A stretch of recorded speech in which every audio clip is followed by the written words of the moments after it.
Welcome to Sharp Football Analysis. Today, Rich and I are going to discuss the Bengals offense with Joe Flacco, the great Jacory, Dollar Bill, Croskey-Merritt, and preview the most interesting games of Week 6. So make sure you stick around.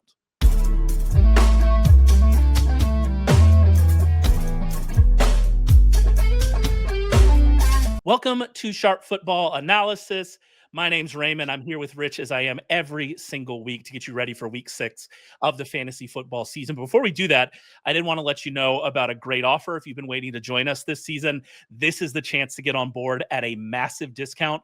We just prorated our prices on all of our products, dropping the price by 25% as we get through a quarter of the season here. On top of that, we're giving you an extra 40% off any of our season-long packages. You can get all of our premium fantasy football and betting content at the best price of the year. Just go to sharp.football to get that offer. Use the code TAKE40 when checking out to take advantage of this offer. That's TAKE40, T-A-K-E, the number 40, to take advantage of this offer. And with that offer, you will get access to all of Rich Rebar's wonderful fantasy content, which you should read every single week. That's his worksheet previews, goes player by player, every single game, available at the website, sharpfootballanalysis.com. We have his DFS picks, his fantasy rankings. You have a live chat every Sunday morning where you can ask him all of your individualized questions. So much available for you, part of the fantasy package, and it's from this guy right here. Rich, how you doing, Rich? Doing real good, the weather's turning here. I know it. Yeah. What is it? Is it below 80 where you're at? Oh no, it is definitely not below 80, but I do think we have been more in the 80s the last several days, so that's been good. Yeah, no, we got a high of 90 today, so it's cooling off considerably here. No, yeah, I took my son out to wait for the bus this morning, and it was 46 degrees, and I said, "Oh man, this is not desirable right now." I miss it. My wife actually traveled to more like the panhandle of Texas to visit her sister this past weekend, and she said, "Ooh, it was actually nice up there. It was like 50 degrees or something like that in the morning." And I was like, I need it to come further south. I needed to come another 300 miles south so that we can experience it. But no, not quite feling nice here Until we get those football games where they're in the cold, and then we're not happy. We want them all played in domes at that point. Yeah, no, put a dome on all northern. I don't understand. But put a dome on all southern stadiums, by the way. That Miami stadium, why are people dying in August and September playing in that stadium? Let's just put dome. Let's air condition everything. That's how I feel about it. There could be other reasons why I like that, but I run hot, Rich. I don't know if you would guess that about me. The other problem I have here with as we head into week 6, other than the weather, is that it just seems like all wide receivers are bad now. Like, I like that every time you talk about the rankings with me, you're always like, what do I do with these wide receivers? Why are all wide receivers just bad now? What is happening, Rich? Yeah, it's if you were to say like this is what the rankings will look like at wide receiver when you get to week 5, at the beginning of the season, like we wouldn't have been drafting maybe some of those guys as aggressively. But I mean, it's just a lot of injuries, right? I had the tweet that made the rounds this week, where I just, did some back of the napkin stuff where it was just like, yeah, out of the first Can I say something about that real quick? You can just retweet somebody's tweet. Like, you don't have to like copy and paste it and sell it as one of your own. You could just bots, retweet. Dude. It's all the bots. You could just quote tweet. Like, you don't have to.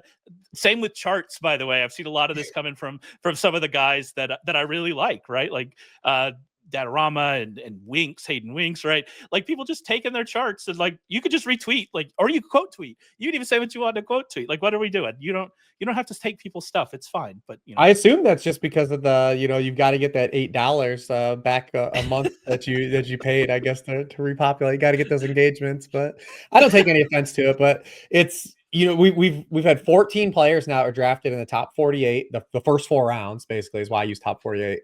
That have either been placed on IR or have already missed the game.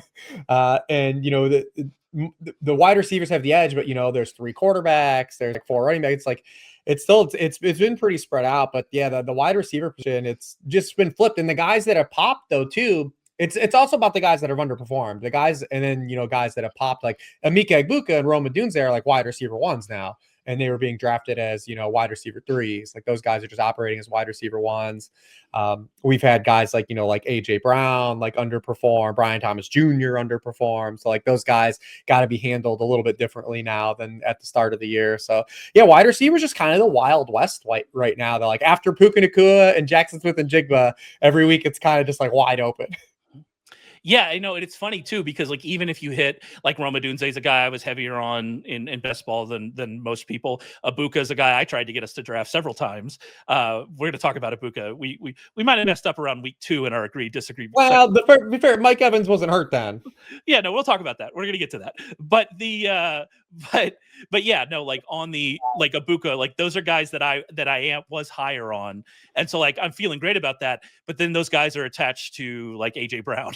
And so you're like, and CeeDee Lamb a lot, right? It's because I was very high on CeeDee Lamb, and obviously that hasn't worked out. Now he will come back, coming back, so that's good. AJ Brown's getting targets. Maybe it'll happen. We are only 5 weeks through the season. Things can turn around. I keep telling myself as I look at my advance rate in Best Ball Mania, but so like it's even if you hit on those guys, like even if you were in on those guys but you took wide receiver heavy at the beginning, as I tend to do, and you missed on those guys, Brian Thomas, the list goes on, it still doesn't work for you. And it's like, all right, this is not great. And then you're like, all right, well, that's fine. Maybe some of these late round running backs hit. And I hit on Trey Benson in a lot of leagues, and then Trey Benson plays a game and he's gone. It's just like, it's been one of those seasons. It's been a really, really frustrating season, but hey, I'm happy. But everyone's dealing with it. It's one of those things like, everyone's got to work around it. We all calibrate in season long based on what the season provides. And we try to make as many adjustments as possible. And hopefully there's enough gamers in a position to, the cool thing is about all this though, is because I said everyone's dealing with it. Like I'm in a lot of leagues where just like, there isn't like a clear, like defined team. Even the teams that are like 4-1, even I look at some of their rosters and I'm like, I can still run this team down. I'll be all right. Like, it's like no one has like juggernauts right now. I mean, I'm sure someone's listening, like not in my league, but like, for the majority of leagues that I'm in, it's pretty diverse and there's a lot of parity. Yeah, there's a lot of 3-2 and 2-3 teams in the leagues that I'm in. And so yeah, you still have that hope, especially if you're like me and have Rashee Rice sitting on a lot of benches and you're just keeping those fingers crossed. One more game, buddy. Let's keep those fingers crossed and hope that we get there. I mentioned agree and disagree earlier. We'll get to that in a second. We're gonna do some agree and disagree. Before we do that though, I do want to bring in Warren Sharp, who has our Sharp Football Prize Picks lineup for week 6. It's time for us to build this week's Prize Picks lineup and turn $100 into $600. Prize Picks is the best place to win cash while watching sports with their easy-to-use app. And now you can play $5 and get $50 instantly in lineups when you use code Warren after you download their app.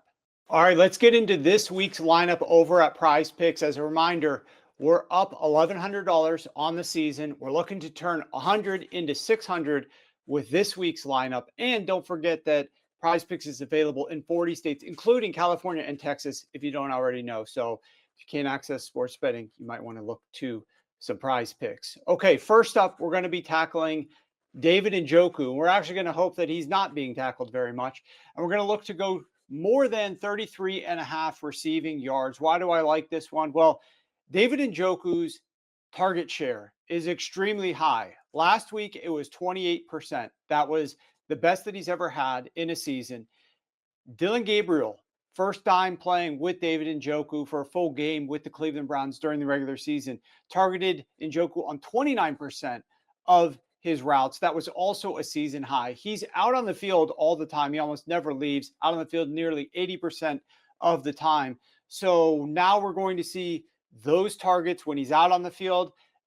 It's a perfect pairing. So we're going to look to go more than 33.5 receiving yards. A week ago, he had 41 against the Minnesota Vikings. We're going to hope that he goes over this number against the Pittsburgh Steelers. Okay, next up, we're going to look at Troy Franklin, and we're going to turn to the longest reception market, and we're going more than 20.5 for his longest reception. Now, Troy Franklin is obviously going to be over in London and looking to get this done for us against the New York Jets.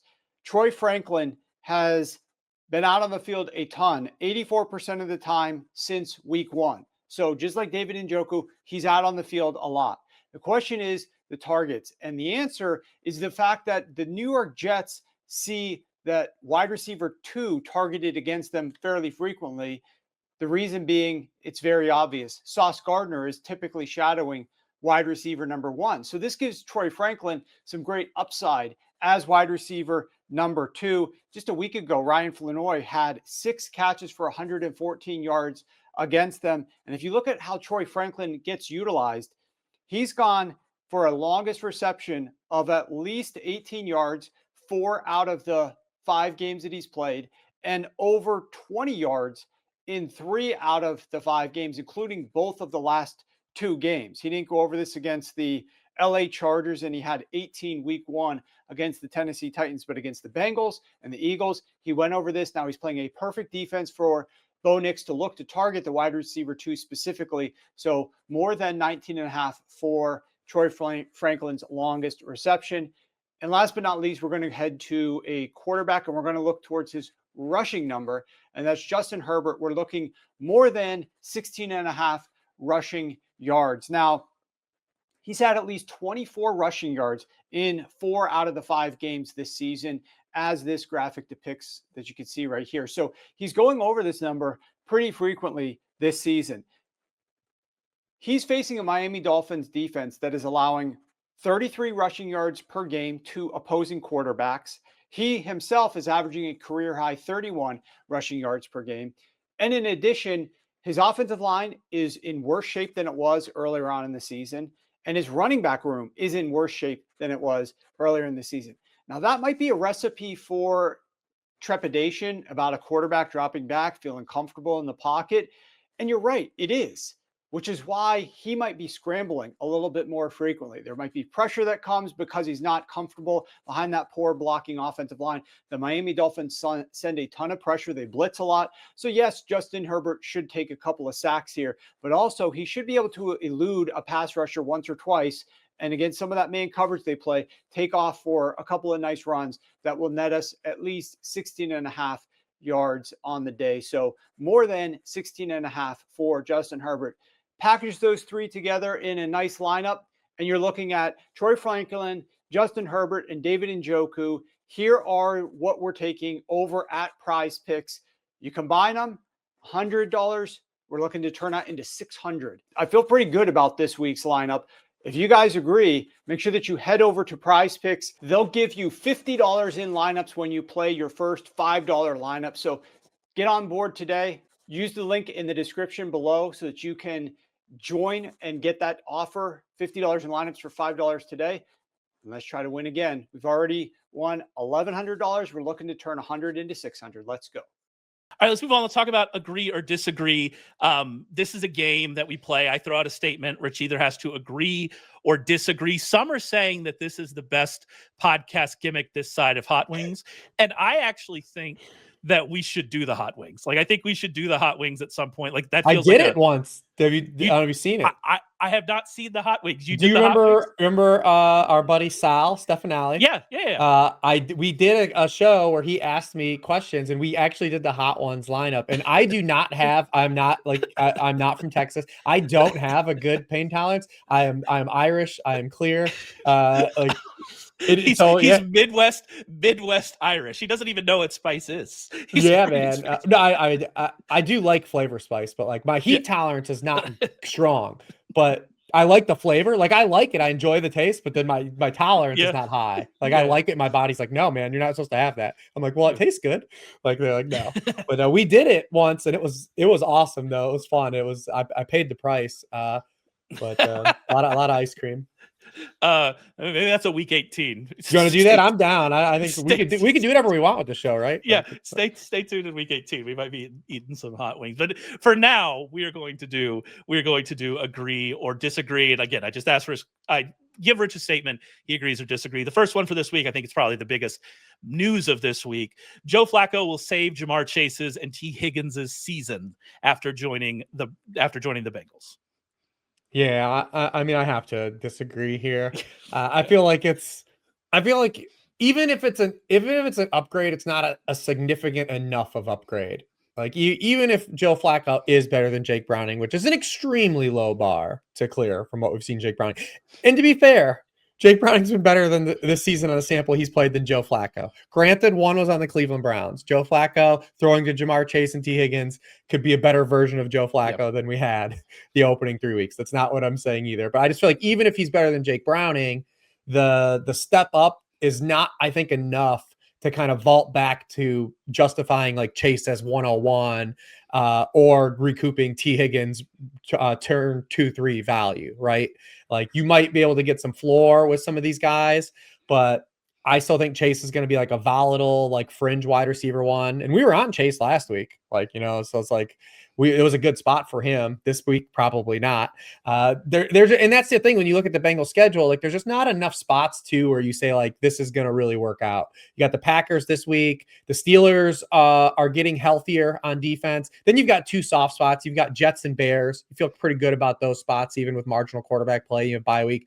Then they come out, they get Steelers. Who knows what the Ravens look like when we get to week 13? They could be a totally different team. The Buffalo Bills. Then you do have a Dolphins playoff game, which could be great. So the playoff schedule could be good. But how many teams that took Chase 101 are going to be really playing for the playoffs, right? Like, a lot of those teams are going to have to really do some maneuverability or have to run hot on their non-Chase picks to this point to shore up those rosters. So, yeah, I mean, when you look at just Flacco and what we've seen him behind this offensive line, it's just really hard to believe like he's going to be able to flip this around, especially under pressure. Because when Flacco was pressured with the Browns, 38.7% completion rate, 4.5 yards per pass attempt. This offensive line's not good. They can't run the football. The defense isn't good. We might have some fun Flacco moments, but other than that, I think it's just like a marginal upgrade. Yeah, and I mean, I drove the bus on Flacco helping out the Browns, receiving options this offseason just because of how bad Watson had been and how much better things had been with him, and then also with Jameis Winston, and that just didn't work out either. And I think part of that is just the offensive line. And like you said, it's not like he got an improvement here with the offensive line.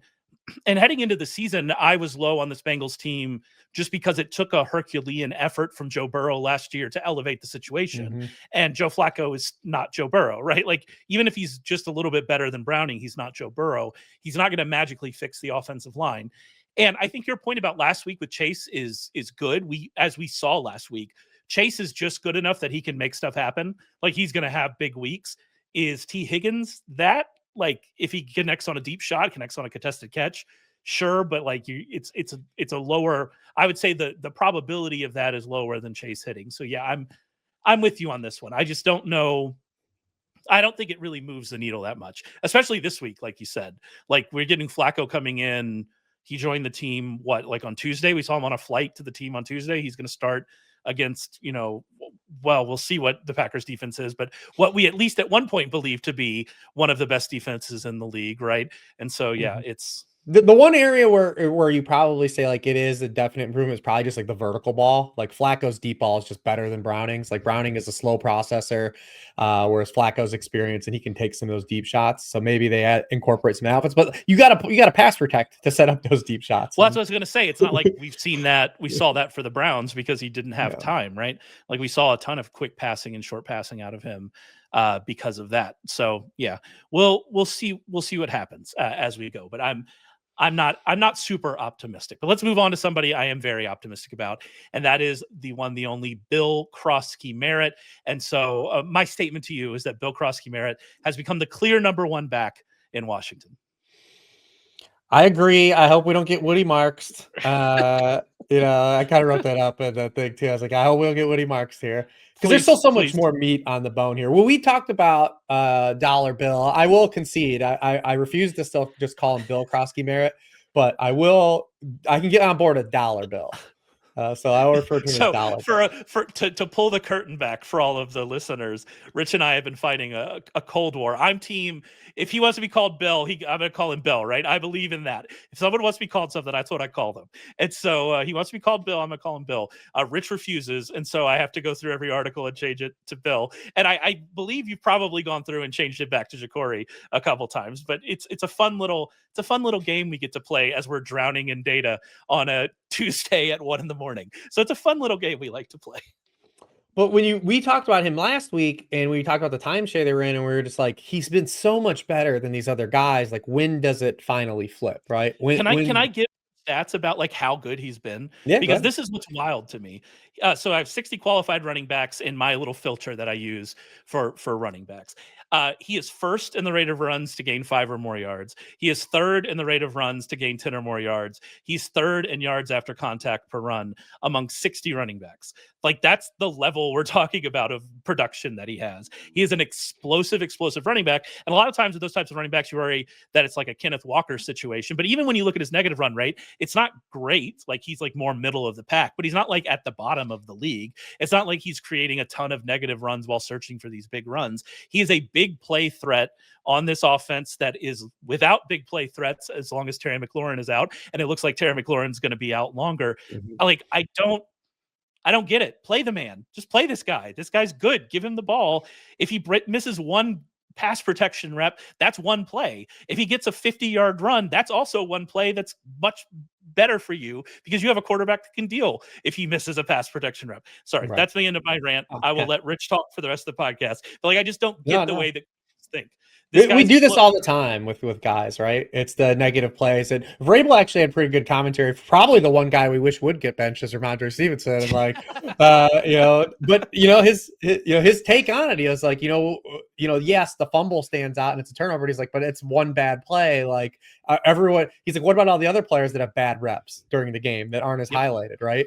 It's so like I do appreciate it. And Vrabel played, so I think he understands too a little bit. And coaches definitely, you don't want turnovers, but going back to this situation with Washington, he played a season high 47.5% of the snaps, and that's just 47, not even 50% yet. We're not even there. Like, there's a lot of more meat on the bone, but he did handle 70% of the backfield touches. His previous high in backfield touches was 47.4%. So that did make a substantial gain, even though the snaps, the empty snaps weren't there.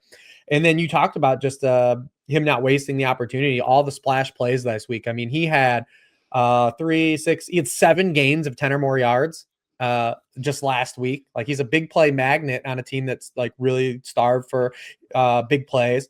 And that's where you can see some of the efficiency not have to hold up too. As the workload grows, he doesn't have to average 6.5 yards per carry because he won't.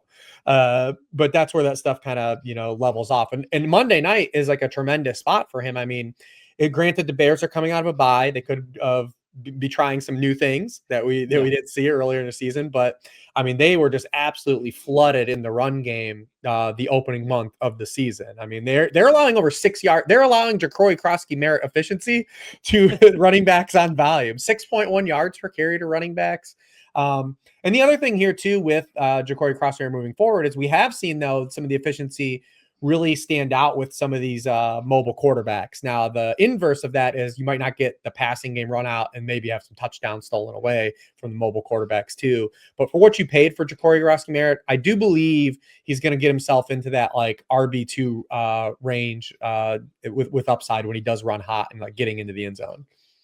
Yeah, no, I'm very excited. Obviously, having a lot of places we were in on him very early in the off season, and so I'm excited about where we're headed. And like you said, I just hope we don't get the rug pulled from us like we did with Woody Marks. Work on pass protection over the bye week, Woody Marks, and or at least there's no Nick come Chubb back here. to it.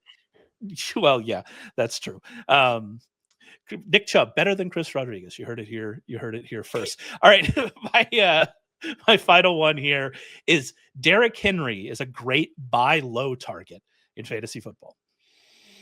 Oh, wow. It's a good one. I left it for last. It's a tough one. I'm going to say I disagree because just for playing the game. Yeah, I'm going to disagree. But I definitely think that this one's a little more nuanced, and I'm going to use so like because the reason I'm going to say I disagree is because we're just placing faith in like the Ravens completely turning it around, which I do believe is in the range of outcomes when they get healthier. But also, like, what if it is a lost year? Like, that also is like very much on the table here. Like, we're counting on this Ravens team being able to flip the script, and like, what if they can't? Yeah.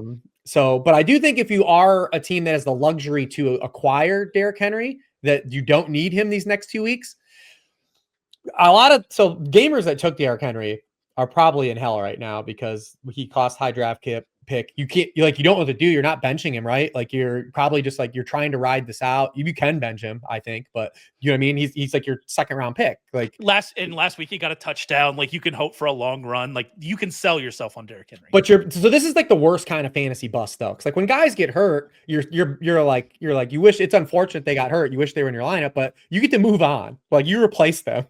And some of these guys that are just underperforming that were high draft capital picks, like that you just keep going back to the well on, like these are the worst kind of busts because you leave them in your lineup. And a lot of gamers, through 5 weeks that probably used a high draft pick on Derrick Henry are probably have 2 wins, maybe 1 win. You have this matchup against the Rams. They're huge underdog. Rams have been awesome against running backs. Then you have the bye week next week. So now you're going to week 8 where you didn't get anything out of this guy except for week 1, really. And so your roster is probably not any good. So you probably have to try to sell him to a team that wants him right now. But if you are in a team that did run hot and you run it, you don't need him these next 2 weeks against the Rams. You don't need him this for the bye week. He's not for your roster. Then you come out of the bye and you go Bears, Dolphins. Like you're like, all right, this looks good. If Lamar's back and they get some defense pieces healthy and they're playing more favorable game scripts. That's the one wild card though. Like I say, is like the defense we're counting on getting a lot of guys back. And that's the part that's probably the most fragile. Lamar is going to come back, and I think the offense will score points. But are they going to be able to stay in the game scripts that we've seen like the last year with Derrick Henry, right? That's the fragility of it. So I think you can make the case, the bull case to take him on roster dependent. But I would disagree just because we're counting on so many things to happen in the middle of the season. So again, just riding here. It's a tough one. I left you a landmine here for the last one. I'm actually agree on this one. I do think he's a solid buy low, but there is an option that this is just, I think Bill Simmons always calls it the year from hell. This is just the year from hell from Ravens. It doesn't work out. And if that's the case and they're not in these positive game scripts, then it's probably not going to work out for Derrick Henry, even in those good situations. But we did this with the 49ers a little bit last year. You say I specifically did this with the 49ers a little bit last year. So yeah, like it 100%. It worked out for Juwan Jennings a little bit, I guess. But yeah, like it could happen. It could certainly happen. All right, let's move on and let's talk about some of these game previews. Before you do that, I do want to mention this promo we're running. We just prorated our season-long packages, and you can get an extra 40% off using promo code TAKE40. Make sure you take advantage of that. Get access to Rich Rebar's worksheet previews, which previews every player, every fantasy relevant player, every single game, player by player, every single week. That's part of our fantasy package. You also get that as part of our all access package, where you get access to our betting recommendations, including our props, which Rich and I play a big role in, bringing those to you. We've been doing, pretty good this year on all fronts. So make sure you check all that out. Also, if you're listening to us, subscribe wherever you're listening to us. If you're on YouTube, podcast player of choice, make sure you do that. We appreciate the support. All right, let's move on to some game previews. And I think this very obviously the biggest game of the weekend is the Lions at the Chiefs. Last when I looked, I'm recording this on Thursday morning, by the way. Last I looked, Chiefs -2.5, 53-point total, which is something. That's interesting. That is an interesting number. I think the place to start here is that the entire Lions secondary is hurt. Like every single person in that secondary is hurt. DJ Reed's out. Terrion Arnold's out. Kirby Joseph, we don't know. Brian Branch is probably playing, but he was even limited on Wednesday. Like it's just as you read through your worksheet preview of this, and I would recommend everybody goes and does that. As you read through your worksheet preview, you appear to be all in on Patrick Mahomes. Like, I don't think you made him a trust, but I was surprised you didn't make him a trust because like you seem to be all in on him this week, given what we've seen from this passing offense, what we know they want to do as an offense, which is throw the football, and these issues that this Lions defense has. Yeah, absolutely. And I have him high in ranks. I'm high on the spot. We've seen the last 2 weeks as this offense gotten Xavier Worthy back. Like they look like they've got a little more juice. Like it feels better. We've seen Mahomes have 2 really strong games. He threw for a season high 300 yards last week. He had the high in completion rate, obviously built on that game against the Ravens, which we talked about. We just wanted to see him kind of build on that. Had the interception, which was a great call by Anthony Campanelli. Mahomes talked about that after the game. Like he thought that they showed a look that that the Jaguars had showed 3 weeks earlier on a Jamar Chase touchdown and pivoted the play, and they kind of dropped out of it and he threw it right at, Devin Lloyd, who it was an amazing run. Like, I thought he's going to get caught like from like the last 40 yards. I was like, he's running out of juice. And then, ended up just having enough to get over it. But I really am bullish on what we've seen from the Chiefs from a passing game stance, and especially because you hinted on it earlier about us getting Rashee Rice back after this game. Comes back next week against the Raiders. Pretty good spot. So I'm very bullish on the Chiefs being able to score points. Then you tack on the injuries that the cluster injuries that the Lions have. I mean, DJ Reed, Terry Arnold, both out. That's why we were on Jamar Chase as, a tournament play and a week to kind of see where he could get some splash plays. So yeah, 100% I'm in on the Kansas City passing game. Outside of like Kelsey and Worthy, it gets tricky though, because they're rotating all the guys behind Worthy.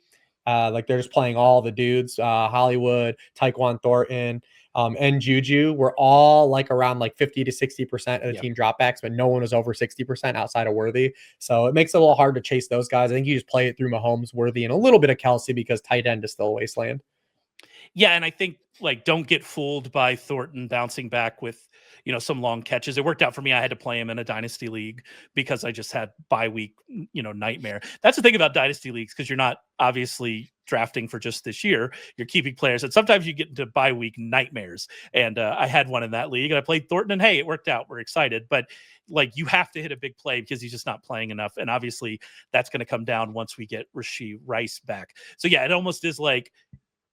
It was always this weird situation with Mahomes, is you would always go and try to stack Mahomes and you would never really know who to do it with after Tyreek left, right? Like you're like, what are we going to do with this? And now you're like, well, I guess it's Xavier Worthy, and that's the answer. And so maybe we can get a really nice Worthy game. We did see Amon-Ra St. Brown DMP on Wednesday. Again, recording this on Thursday morning. We don't know what's happening with that injury. But I still thought that maybe this could be a Jameson Williams game, just regardless, because we're going to, I assume, based on how we think this game is going to play out and the success Mahomes is going to have, we're going to see the Lions have to open it up in the passing game a little bit more. How do you feel about that? Yeah, I the problem I have with Jameson Williams is his actual usage. Like, I agree with you. Like, I think we're gonna see, Jared Goff, have a lot of dropbacks. Boss Man was talking about that in our prop thread this morning about how Jared Goff is probably gonna have to throw upwards of 30, more than 30 and a half times, if you catch what I'm saying. So we're gonna get a lot of routes, and Jameson Williams is out there. Like, he's out there 96% of the dropbacks. The problem is he at the end of last year, the back half of the year, when he came back from that 2-game suspension, Ben Johnson used him as like a full field receiver. He was running like a lot of horizontal routes. They were doing a lot of like mesh, and you go because he's so fast. People think about like, you have to guard him vertically, but the field is also 50 yards wide and you have to chase him across the field. It's hard. Like, he was running like these deep overs, and like if you go back to Jameson Williams touchdowns, very few of them are just like go vertical routes. There are a lot of these are on like these like the mesh and these deep overs where like cornerbacks are trailing him horizontally. This year, he's just running stuff downfield. He's not getting any of the free squares. He's not getting anything with nuance. And that's what's tough. That's why he only has been targeted on 14% of his routes, because he's not running any freebie routes. That gives you good looks. He's back to 21 air yards per target. Last year was 11.4, so 10-yard difference. 43% of his targets have been 20 or more yards downfield. 43%. Last year was 14%. So like we're triple. And then, as a result, he's getting a lot of inaccurate targets because those are just targets that come with lower success rates. So I do believe they're going to have to drop back more, but we're still chasing shot plays with him. Like, he's not getting, his usage isn't the where we left off a year ago. He's strictly being used as a lid lifter, and that's problematic for like his fantasy floor, which we've obviously seen play out this opening 5 weeks. Yeah, absolutely. By the way, I think I hit a giggle when you talked about the over 30 and a half. Everybody hit that 15 seconds back enough times. You can hear a good old Raymond Summerlin, Ron Swanson-esque giggle come out of me. So there you go. There you are. No, yeah, I agree. That's really the concern with Williams, is we're just not getting the usage. But that was a concern we had coming into the year, right? With we haven't some of the concerns we had about this switch from Ben Johnson to John Morton has not, that's not been a concern, right? For after that Packers game, at least, has not been a concern. But we have not seen that Jameson Williams. We have seen, I think, a little bit more of Sam Laporta. It really hit last week, and so maybe that's a way to play this. You had some interesting stuff about Jahmyr Gibbs in the worksheet preview about how we are getting the usage. It wasn't as much last week. There were narrative street reasons why that might have been, but we are getting the usage for Gibbs, but he has not been on like a per touch efficiency basis to Jahmyr Gibbs that we become accustomed to seeing. Yeah, and that might be some of the moving pieces on the offensive line too, right? Like, because that's the other thing with the loss of Ben Johnson. But we had known that they're playing two new guards. Taylor Decker also was out last week. Follow his status too. Coming into this week, I didn't actually see if he practiced yesterday or not. I believe he was DNP. He was DNP since it was Wednesday. Yeah, so keep tabs on that. So I mean, you're talking about 3 changes on the offensive line too that could have an impact. But I mean, he just hasn't been as dynamic. For the first 2 years. If you follow Sharp Football Analysis, like that Jahmyr Gibbs longest rush prop was something that was like that was a honey hole for us. Like we were there every week. We've made some money on Jahmyr Gibbs' longest rushes. That is for sure. But this year, he has the 8.6% explosive run rate, runs of 10 or more yards. It's 30th in the league. His previous 2 years, 14.8%, 16.4%. He also has only one 20-point fantasy point game, which actually isn't as a huge outlier because in his games played with David Montgomery, he very rarely hit like ceiling games anyways. He was just like a really good high floor guy. And I don't mean like a floor guy, like a high floor guy. Like he was getting you like 16 to 18 points, like where he's operating now. He's been a top 15 scorer he's been a top 15 scorer every week this season, but he has just like the one like super spike week. So like you're getting like that back end RB1 production, but like not the full on, like this is the RB1 overall type of output. And the Chiefs have had some issues in the run. Maybe we see that, but yeah, he hasn't had the complete run out. Because I do see some people still kind of clamoring like he should have been the 101. And I'm like, he's not really performing on that level either. So we still have David Montgomery here as a little bit of a wrench. But the previous 2 weeks, his usage was way up. And we said start to see that kind of take over for the backfield a little bit. And then we had the David Montgomery homecoming game. So I'm very curious to see Montgomery's usage in this last big spot, because the last primetime game that the Lions had, we saw Jahmyr Gibbs get the most touches he's ever had in a game where David Montgomery was active. So I'm curious to see if that just goes right back to that now that we don't have Narrative Street fully involved in this game. And then just one more thing for the Showdown crowd. Rich is a giant Showdown player. You should definitely follow him for all his Showdown analysis. But Rich hates Showdown. But for the Showdown crew, Khalif Raymond also missed on Wednesday, if I'm remembering correctly. Yep. And we did see Isaac T-Slaw get 50% route rate, somewhere around there. Had his customary one target for one touchdown that he has become famous for. But if we are getting him running, if we expect more dropbacks and we are getting him running 50% of the routes, that is at least interesting from a single game DFS perspective. So just throwing that out there for everybody. I haven't actually looked at his price. I assume the pricing's up. I have not looked at that Showdown lineup yet on a Thursday morning. I don't need to call the number that bad yet, but we are certainly getting there as we move through the season. All right, so we want to talk about Seattle at Jacksonville. Jacksonville -1, 47.5 point total. This is another game that features secondary injuries for a secondary that we thought was good and was going to be good heading into the season. They were good before the injuries started to pile up, but we've got Reek Woolen left last week. He was limited on Wednesday. Nika Manowore was limited on Wednesday. Devin Witherspoon and Julian Love were DNP on Wednesday. We saw the Bucs have all of that success against the Seattle secondary again. And I think when they are healthy, they're going to be one of the best in the league. But right now, they're not healthy. And so I'm wondering if, are we chasing Trevor Lawrence in this game? He got there through rushing and obviously the wildest game-winning rushing touchdown we've seen in a long time. But are we chasing those points here against this banged-up Seattle secondary? Yeah, it's still tough, I think, to go to be very still bullish on Trevor Lawrence because, he got there through fantasy with the rushing, and Trevor Lawrence opened the year with some really good matchups and did not deliver as a QB1. So I think it's a lot harder. I think you feel better about if you're in a 2 QB league, super flex league, you feel better about this matchup, obviously, than you would have 2 weeks ago. I'm in a league where I have to start one of Justin Fields or Trevor Lawrence, and I'm actually leaning towards Trevor Lawrence just because I don't know if like Justin Fields is going to make it through the game or he can just keep relying on this fourth quarter voodoo. Justin Fields has to make it to the fourth quarter without getting benched. If he does that, you'll probably be okay. But if he makes it, if he's benched before the fourth quarter, he doesn't score points. He has like one passing touchdown in the first 3 quarters or something like that. It's a wild number. Go look up his quarter splits if you haven't seen it. It's wild.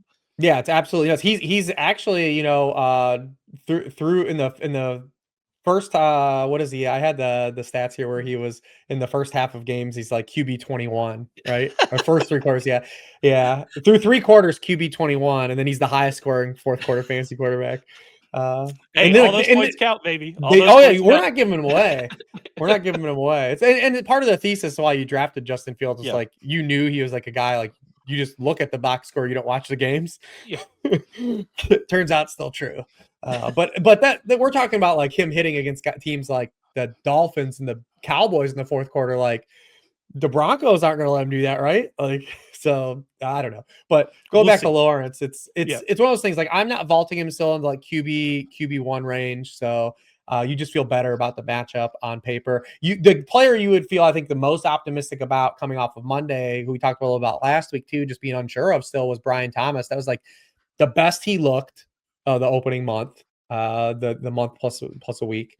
He looked healthier. He wasn't like no weird things were going on like with his wrist. He was getting open. He was creating separation, drew a couple DPIs. And if Seattle's going to be down all of those players. So last week when they had Josh Joby, Nehemiah Pritchett on the field, Buccaneers wide receivers caught 7 of 8 targets for 158 yards and 2 touchdowns. Seems good. If those guys are out, if Reek Woolen and Devon Witherspoon are down and Brian Thomas can't get there, I don't know what else we need. I don't know what other red carpet we need rolled out for us. Yeah, no, I agree with you, is that we're more interested in kind of those secondary pieces than Lawrence. And Brenton Strange is out. Yeah, Brenton Strange is out. We haven't seen, hey, maybe the great Parker Washington. Maybe we're going to be back in, baby. But the Penn State legend. Everything's going great for Penn State right now. But I think that's more of it than Trevor Lawrence, because we just haven't seen that passing upside from Trevor Lawrence, and I just don't think you can count on the rushing as well. We are in a similar situation, not from like the secondary injury situation. We are in a similar situation with Sam Darnold, obviously coming out of that game because the secondary gave up so many points, and because they gave up so many points, we finally got to see Sam Darnold push to throw, and that efficiency stuck around. He just had that efficiency on a lot more opportunities, a lot more attempts, and suddenly we have a big fantasy game for him. So I guess the same question is here as it is with Lawrence. Are we chasing that this week in this matchup against the Jaguars? Yeah, I'm a little more bullish on Darnold's situation because they're road dogs. They're going to get pushed to throw. And we, like you said, all we really were looking for was just kind of volume for this offense, especially JSN, right? Like, I mean, JSN is the wide receiver 70 in routes run per game.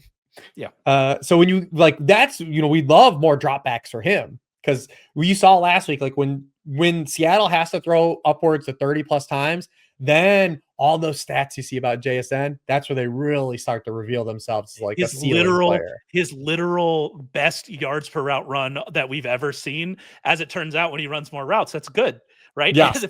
And the fact that it stuck around is really what's important, right? Like, it wasn't like they were just getting there because they're in good spots and they're leading games and they're able to play off play action and stuff like that, which they are able to do. That's what good offensive coordinators do. But the fact that they were in this shootout, exactly, they were in this shootout and it still stuck around, and we saw him just be elite again. The Bucs secondary also had some injury issues. We'll talk about the Bucs in a second. Jamil Dean was out. We'll see if he comes back this week. And so, there are some caveats there, but we've just seen JSN now ascend to that other level. And if we're going to get more passing opportunities for him, then you're just all in. Like, there's nothing. Like, I tried to trade. I was in a league in which someone wanted Puka Nacua, who I have in that league, and they were going to trade me a package that included JSN. And I'm not trading Puka Nacua for anything, and I didn't end up trading him. But JSN being in there at least made me think about it a little bit. And that's kind of like the level change I think we're at here with JSN. Yeah, in this particular matchup too, because Darnold, obviously he leads the NFL now in yards per pass attempt.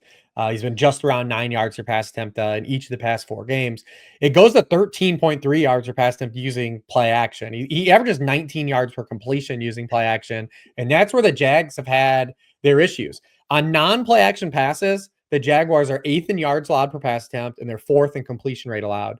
But on play action passes, they go to 20th in yards per pass attempt and 22nd in completion rate allowed. So we're looking for like those shot plays to come along with that volume as well. And they have allowed some big games to the good wide receivers they faced. Jamar Chase obviously had that big game against them. And then Nico Collins went over for 100 yards against them as well. So big JSN spot, a little more bullish on Darnold than Lawrence because Darnold's going to be pushed to drop back more. On the implied game script, definitely those things are wonky, and it could be a game where, hey, maybe Seattle gets out ahead and then they just do their choke out Seattle thing. But on the surface, we would want to chase them, having to score points this week. Yeah, I actually have a league. I probably talked about it before, Superflex League, where I have Darnold, Lawrence, and Jackson Dart for my number. Jalen Hurts is my number 1. He's starting. But for that number 2 start, that's who I have. And yeah, I'm on Darnold over that trio this week. And so we're hoping for the best as we go. What do we do, just before we leave this game, what are we doing with the Seattle backfield? How are we handling this? It is pain. Like, it's even pain for me, the Zach Charbonnet fan of the website, because he hasn't been very good or very efficient, but he is getting those touchdowns, right? And we have this pure split where we have Kenneth Walker being much more explosive, as we know Kenneth Walker can be, but obviously he's not getting the opportunities he needs. It's just one of those situations where, like, nobody's happy. If you were Team Charbonnet or if you were Team Walker, you're not happy. Nobody is happy with the way this is playing out. Yeah, it's just you're stuck. You got to sit on your hands. Walker has to basically score a 20-yard touchdown to have a shot to score. I mean, he's been efficient. That's the bummer part. If you have Walker, you're like, hey, this guy's been better than the other guy. Why isn't he getting these opportunities? And Charbonnet just continues to play more snaps because his pass pro, and then all the short yardage stuff. He's out-touched in the games that they've played together. Charbonnet's out-touched Walker 7-3 inside the 10-yard line and 4-0 inside the 5-yard line. And the other thing is that Sam Darnold is second to last in throw rate to running backs. So like you can't even get any catches from like either of these guys either. So Charbonnet is like just like a touchdown or bust guy. And even when he scores a touchdown, he's not even like a good fantasy play. And then Walker is this guy that's just getting hollow yardage because he's not catching passes because they're not throwing to running backs, and then he's not scoring touchdowns. So it's literally the worst fantasy situation that you could possibly have play out. But other than that, how was the play, right? If they were one player, if he had Seattle running back, that's a good player. Seattle running back is a great pick for sure. All right, let's move on and let's talk about the last game here. San Francisco at Tampa Bay. Tampa Bay -3, 47.5 point total. I don't want to spend too much time. We're running out of time on this, but I do think it's an interesting game. Both from like a Mac Jones perspective and then also as an avenue to just talk about Ibuka. So let's talk about the Mac Jones situation. Ricky Pearsall's out this week, but for all intents and purposes, it seems like Brock Purdy's going to be out. We don't know about Juwan Jennings. It seems like he might practice on a limited basis on Thursday. That's what we heard on Thursday morning. Again, we record this Thursday morning. We'll see what happens with him. But obviously, we're coming off a really great game with Mac Jones. This Bucs defense was just shredded by Sam Darnold, as we talked about. We don't know if Jamel Dean's going to play. He was limited on Wednesday. Are we going back to the well here with Mac Jones? Can you still be excited about Mac Jones in this situation? And I think this potential game environment, given how well Baker Mayfield's been playing. Yeah, this is a game still that's kind of interesting because you've got two teams that are winning games in the kind of the same fashion. The 49ers are 22nd in the league in rate of snaps that led, and the Buccaneers are 19th. It's like teams that like they've won a lot of games at the end, but they haven't really played great football. The last week was a great Baker Mayfield game. Don't get me wrong. That was an absolute great Baker Mayfield game. By the way, if you're a fan of an opposing team, don't talk to Baker Mayfield. Like, we need to treat Baker Mayfield like Reggie Miller. He needs to get the full Reggie Miller treatment. If you're a fan and you see one of your fellow fans talking to Baker Mayfield, you stop that. You put it into that because it's not going to go well for you. Don't motivate Baker Mayfield before a game. That's all I'll say about it. And also, if I would have known that those two teams are wearing those uniforms coming to the game, I would have just played nothing but those teams. I would have just stacked that game because when you put those uniforms on, there was no way those guys were not going to just operate on heaters. Like, just Absolutely incredible. For those of you new to the podcast, Rich makes almost all of his fantasy decisions based on how cool someone looks, which absolutely, to be fair to him, does very often work. So, buddy, confidence is real.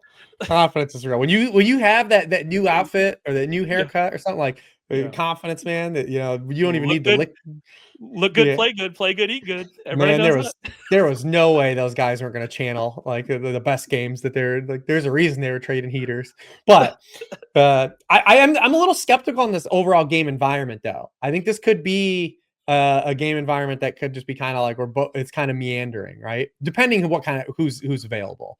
Like we'll see what happens, but I think this is a game that could be because these two teams played last year and it was kind of similar.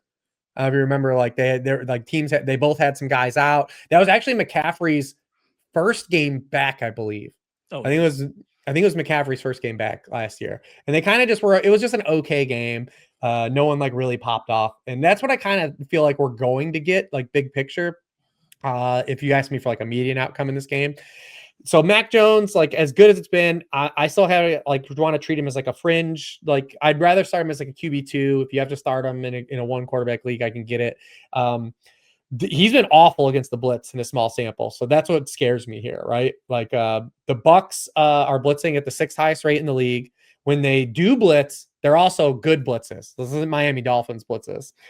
When they blitz, they're actually 3rd in pressure rate on blitzes. The 53% of their actual blitzes get pressure.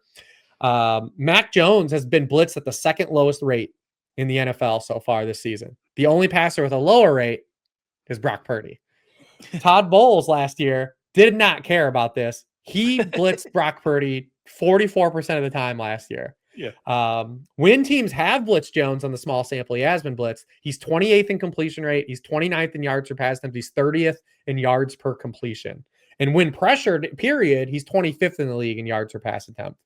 So if we're still talking about Mac Jones, where if we do get a Juwan Jennings back, that's a pro, but like it's still a Juwan Jennings that's fighting through a bunch of injuries. Kendrick Bourne, Randy Moss version of Kendrick, where he channeled inner Richie James. If you remember COVID Richie James, that's exactly what happened last Thursday. Jake Tonjes, like it's still like I'm still like skeptical of a ceiling outcome here. Richie James mentioned on the podcast in the year of our Lord 2025. Hope you're doing well, Richie James. I loved game. You. The lesson to always be learned, though, is you go like look at last Thursday. It's like whoever the best player available for Kyle Shanahan is, like he's gonna find a way to get that dude the football. Yeah, if Juwan Jennings plays this week, play Juwan Jennings. That's kind of where we are with that. And all right, I want to talk about it. I brought it up at the beginning of the show, and you bristled immediately, and fair enough, right? About Ibuka at some point. Oh no, we looked terrible because of the way things played out. No, but my question is about Ibuka, because like there was obviously like a lot of like separation score and stuff about that. Yeah, we never had any concerns about if Ibuka was good. I believe this is a pro Ibuka is good podcast and always has been. In fact, when we said that, we said not in Dynasty. This guy's really good. Don't trade him in Dynasty. But obviously this is before Mike Evans was hurt. Now we have Chris Godwin was a DNP on Wednesday. And I guess my question from a process perspective for us is, should we have thought, or I don't know, expected's not right, but at least weighed in the possibility that with these older wide receivers, one of them coming back from a very serious injury, that this was just very likely to happen? And is that maybe the process error we made? Was really kind of my angle into it. Well, we talked about him getting more targets because, like, the first 2 weeks when people were like, he's a sell, it was just getting brought up, like, the target share stuff.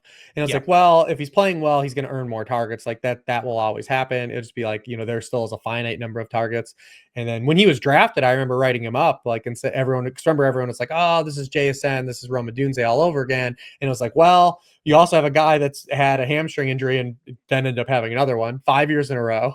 You have another player coming off of a severe lower body injury where he had multiple surgeries to different pieces of his leg. He almost came back last year, Rich. I don't know what you're talking about. Yeah, he almost made it back last year. Good work, Todd. But I will say this. So we literally have like a 50-50 sample though now. Ibuka has now run 88 routes with Mike Evans off the field. He ran 90 routes with Mike Evans on the field. Again, pretty equal. With Mike Evans on the field, 17.8% target rate per out run, 19.5% of team targets, 1.47 yards per out run. Since Mike Evans has been off the field, 26% of the team targets, 3.56 yards per out run. Like, you were talking about the version of a wide receiver 1 versus a wide receiver 2-3. Like, so there still is a wide gap. And we have a few of these guys operating in similar capacity. Deebo Samuel's another guy riding this wave right now too, that his season-long stuff is manipulated because it's made up of a sample without Terry McLaurin playing. And eventually we think Terry McLaurin's going to play football again. We think Mike Evans is going to play football again. So those are all things that just are variables to kind of run this equation. I think we're getting the best version of Emeka Egbuka for fantasy football over this stretch with Mike Evans out for sure. And then there is some like other split stuff too with Egbuka that you have to figure in too. Like, and I think it's where the separation stuff comes in. I don't mind because the separation score, I think, like, are noisy stats no matter which one you use. But we do know this. Against man coverage this year, Emeka Egbuka, 0.6 yards per out run. Against zone coverage, 2.91 yards per out run. And this is a guy, like, when you watch him at Ohio State, like, he's a nuanced receiver. Like, this is where he gets open in zone coverages. He plays the game with leverage. And, you know, like that touchdown he had last week, he didn't create massive separation, but that's enough separation in the NFL. When you can stack your defender, like, that's open in the NFL. And like, Baker threw an absolute dime to him. But, you know, the man coverage stuff, the nuance stuff is where you think you see some of that stuff, that separation come out. The other thing I do want to bring up too, and we get this gets lost in the sauce sometimes even by me, and you edit all my stuff, so, you know, like, we talk about this a lot, like the man coverage, zone coverage splits. In today's NFL, a lot of man coverage is like 35%. I was going to bring up when you brought up the zone coverage. If you're going to be on the right, like, if you're going to have like strong splits between man or zone, you definitely want to be better against zone than you want to be against man in this NFL, where like 25% man coverage, like that's a big number, right? That's kind of where we are. And so, like, it's him being better against zone, that's actually a positive for him, because he's going to see you're just going to see a lot more zone in the NFL. You just see a lot more zone coverage in today's NFL. So it's not like that big of a hang up. It's just one of those things. Like, if you get a guy that's a supreme target earner, like Mike Evans is back on the field, Godwin's just a wild card. Cause like we never really factored in Godwin heavily into the Egbuka stuff, because we just never knew how healthy he'd be. You know, but the Evans stuff is real. And like, maybe he just comes back and he's never healthy again. But we've done this so repeatedly with Mike Evans in the hamstring that I still am confident that when Mike Evans comes back to play, he will be a target earner, because he always has been. So that's like the one wild card. But this Egbuka's fire him up. He's like a top 6 wide receiver this week. You know, 49ers, Robert Saleh, they play no man coverage really. They're a 14.9% man coverage rate. I even had the cover 4 quarter splits in there too, where like Book is like eviscerating. So DFS, everything, just keep jamming him. Ride this best wave. But there are some trades I've seen with Egbuka where like you're getting a haul for him. So it's nuance. It's league to league. If someone wants to really pay the iron price for Egbuka, I still would think that there's a pretty strong bull case to cash out too, though. If you head over to sharpfootballanalysis.com and look at our stats page, you'll see that we actually have the man and zone coverage rates available there. And the number one team in man coverage is the Browns, and it's 46.1%. And we only have, 8 teams above 30% man coverage. And put this into extra context too. So in a typical NFL game, a wide receiver is going to run on the high end like 30 to 35 routes on average. Like 30 to 35 routes is like the baseline. And if you're talking about man versus zone coverage, and the high end being like 45%, and like the league rate is around like 25%, somewhere in there. Yeah. You're talking 8 routes a game, like the face man coverage, like, you know, like, or, you know, I'm talking about versus like, that's always context you have to apply to some of this stuff, because you do see a lot of these coverage splits stuff being put on. And it's great to like talk about these. It's great that we have this information available, but like, it's also something that you need to take like with a little bit of grain of salt in terms of just like how it impacts the actual volume and the raw number of plays we're talking about. Yeah. And I also think it's interesting because this was something I actually brought up before the season when we were thinking about the Bears defense. And so the Bears defense this year is up at 40.7. They're second in man coverage rate. The Cowboys, a defense run by the Bears former coach, defensive coordinator, down at the bottom, 8.3%, which is more of what we saw from the Bears. So it's just interesting the way that those things change from year to year. But again, we're talking about just such small numbers. All right, that's it for us on the game previews. Like I say every week, you can get all of this information, plus a ton more on every player, every fantasy viable player, at sharpfootballanalysis.com using these worksheets from Rich Rebar every single game. Make sure you go and check it out. And if you are not a subscriber, if you don't have a fantasy package yet or all access package, remember you can get it for 40% off right now using promo code TAKE40, TAKE, the number 40. So make sure you do that. All right, we're going to finish this up with Uncut Gems. These are players who are available on a lot of waiver wire benches and deep leagues that we think can outpace expectations and maybe put up a starting score this week. I'm on a very cold run here, unfortunately. To be fair, last week with Darius Slayton, I said I have to do it for the brand, but I wasn't so sure. We're not going back. Well, you should have been. I mean, dude, that flea flicker. Well, you got to hit that, Jackson. Like, you got to hit that. He had 2 should have been long plays, right? And so yeah, it wasn't as bad as my Dontavian Wicks love. We will never mention Dontavian Wicks again on this podcast, except right now when I just did. But we're still back. We're taking some more shots on it. So who do you got this week as your Uncut Gem? Yeah, I don't have like a great like deeper league flyer here, but I think a player that maybe you have that you picked up and just haven't really felt comfortable playing this is a week I would be more bullish on playing him, would be Troy Franklin. Yes.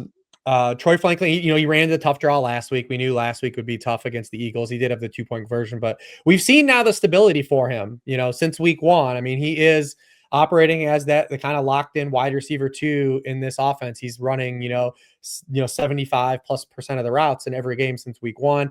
And the Jets, I talked about this in week 1 when Calvin Austin went off and the way Aaron Glenn deployed his defense. I'm like, ooh, this might be a team we want to target wide receiver 2s against, like, regularly. Because if they just want to have Sauce Gardner follow dudes around like the best receivers, and we saw this last week again. I mean, George Pickens got one over on Sauce, but he only had 4 targets. Yeah. And so we've seen Ryan Flournoy have the 100 yards last week. Calvin Austin went off in week 1. We saw Sterling Shepard have 80 yards. So if they want to deploy Sauce Gardner to chase around Cortland Sutton in this, what is an otherwise optimal matchup for Bo Nix, I think Troy Franklin this week is a guy that you want to get into your starting lineups this week. Yeah, actually, I was checking on my phone to make sure I'd already put in the bet for Troy Franklin over on receiving yards of Troy Franklin longest over. I wanted to make sure those were in already before this goes out, and hopefully we don't see some movements on those, because it makes a ton of sense this week. It makes just an absolute ton of sense. I'm going to go with Alec Pierce. Obviously, this is assuming he's back. I thought he was going to play last week. That didn't happen, but he did have a full practice on Wednesday. Before going down with an injury, Pierce had back-to-back games with over 65 yards. In the 2 games he has missed, we saw Adonai Mitchell had 3 catches for 96 yards and what should have been a touchdown. And then after Adonai was sent to the shadow realm, we saw Ashton Dulin come in the next week, have 2 catches for 55 yards on 5 targets. The Colts are creating big plays. Pierce is really good at converting big plays when they come his way. And we will assume that if Alex Pierce is healthy, he's going to be the avenue that they use to try to hit these big plays. So I'm in on Alex Pierce this week. And I also think, this is still a good matchup for him. The Cardinals are getting healthier in the secondary. Their overall numbers are not bad, but you're certainly not scared of the matchup. And Arizona's allowing 13% of the targets to outside receivers against them to gain 20 yards or more. They're 26th in completion rate allowed on throws of 20 air yards or more. I think this game sets up as a game for Pierce to make a big play or 2. I like the longest over on Pierce whenever that's posted and we know that he's playing, and hopefully one of those ends up in the end zone and you get a good week out of Alex Pierce. So I'm in this week, both in DFS and just, if we don't have it's not a tough bye week, obviously. There are some higher end names, but it's not a tough bye week here. But if you need somebody, if you're hurting, got some injuries or whatever, I think Alex Pierce sets up as a flex play as well. Now, I think that's why you see more wide receivers in these that we've done, because just more teams have that end of the bench wide receiver 3 flex spot that they're kind of shuffling. That's just the way the position has fallen this year. That's kind of how we talk about with like the lead in, right? So yeah. This has become a wide receiver and tight end heavy spot. Like you're not getting like the surprise running back very, very. Well, the other thing, you write the waiver column. We've now seen like the fantasy game has changed these last couple of years, where even if you are a backup running back, you are rostered. It doesn't matter if you're good or anything. Like I'm in a league. We work with our buddy Curtis, and like we had picked up Hassan Haskins weeks ago when Najee Harris went out. So it's just like there's another, and you see that across like all leagues. Like you just very rarely see, even if your perception is you're terrible, if you're just the next guy up, you're on a roster somewhere. And wide receiver is not quite like that. I do wonder how many people were angry to look at the waiver wire this week and see that Kamani Vidal was already on my team. Like, I wonder how many people were mad about that. But no, it's a thing that Freeman and I talk about on the Monday show often when we're talking about the waiver wire, is the game has changed. People are not rostering Kareem Hunt anymore. And I apologize because I always use Kareem Hunt in this example because I think he's a perfect example of the back we're talking about. It can hit for Kareem Hunt in a week. He can have 2 touchdowns, right? Like he did last week, and that can hit. But more often than not, he's going to be like giving you 8 points. And if you need somebody for this week because you just need somebody to fill in for a bye, that's great. But that's not who you want on your bench. On your bench, you want those upside guys. There are still a few guys, though, by the way, that are out there. If we're just throwing out some waiver wire names, DJ Giddens is available in like 98% of ESPN leagues, and I don't understand. That makes no sense to me. Did you see that Amir Abdullah touchdown? It still makes no sense to me. Go and pick up DJ Giddens if you have an open bench spot. Blake Corum's also like that a little bit. He's out there. Tyler Algier is out there. Tyler Algier is the one that really doesn't make sense to me because you both get floor. Like if you just need to throw somebody into a lineup and the Falcons are able to play the games they want to play on offense, he's going to get 10, 12 touches and might get a touchdown, right? But then you also have just immense upside because we think Tyler Algier is good and we have seen him be good before. And if something happens to Bijan Robinson, you just have massive contingency value. That one also makes no sense to me. Tyler Algier should be rostered, I think, in every league. But yeah, your general point about like the way people use their bench now is much smarter than the way people have used their bench in the past. They're getting rid of those roster cloggers, right? And I think, like, here's a good example. Would you rather have Isaiah Pacheco or Tyler Algier on your bench? Yeah, not even a question. I'd rather have Algier. Yeah, no, it's not even a question, right? Like, but people have become smarter with that, and that's kind of where we are. So it is an interesting time. All right. That's it for us. We're going to get out of here. Make sure you head over to sharp.football. Take advantage of this deal. 40% off. Take 40. Subscribe wherever you find us. We really appreciate it on YouTube, podcast player of choice. Check out Rich's worksheet previews. Check out his fantasy rankings. Check out his DFS picks, which come out on Saturday mornings. Get access to all of that as part of that fantasy package. Use that Take 40 for that. And we will be back to talk with you next week.